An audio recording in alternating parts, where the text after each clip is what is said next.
Mga kapuso, inaasahang tataas ang presyo ng liquefied petroleum gas o yung LPG. Sa gitna ng tensyon sa Middle East, apektado rin ang posibleng rollback sa produktong petrolyo kaya baka maunsyami ito. Ayon po yan sa Department of Energy.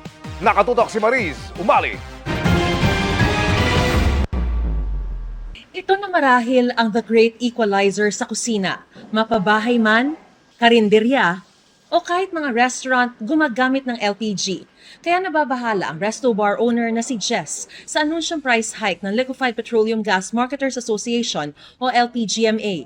Wala pang pinal na kwenta ang Department of Energy, pero sa tansya ng LPGMA, aabot ang dagdag presyo sa 2 pesos and 50 centavos kada kilogram o 27 pesos and 50 centavos kada 11 kilogram na tangke. Kailangan ko pong masustain yung business ko, ma'am, na ipapasa sa consumer. Ayon sa LPGMA, nagmahal ang presyo sa pandaigdigang merkado dahil sa tensyon sa Middle East. Nakalipas na mga araw, biglang nagkaroon ulit ng conflict ang Middle East between the United States, Saudi Arabia at saka against Iran.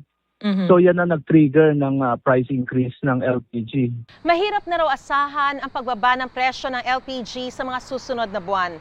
Dahil bukod sa geopolitical tension, papasok na rin ang panahon ng winter stockpiling kung saan nag-iimbak na ng petroleum products ang mga bansang may taglamig para matugunan ang mas mataas na pangangailangan sa enerhiya.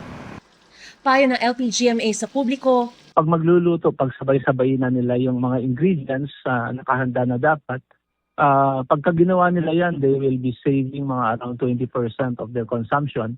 kung tutuusin ay may saglit na paghupa ng tensyon kamakailan, pero pumutok na naman ang tensyon. Ayon sa Iran, inatake nito ang isang US base sa Kuwait bilang ganti sa pag-atake ng Amerika sa Iran kahapon. Kaya ang posibleng 80 centavo rollback sa presyo ng diesel at gasolina na batay pa lang sa 4-day trading ayon sa Department of Energy o DOE, posible pang maunsyami. Medyo alanganin talaga dahil baka ang impact nung nangyari kahapon ay ngayong araw. So, ganun ho talaga ka-volatile. Marami hong aspeto ng speculation rather than sa supply-demand balance. Bukas magkakaroon ng final computation. Paniniguro lang ng DOE, sa ngayon wala tayong problema sa supply. Mariz Umali, Nakatutok, 24 Oras.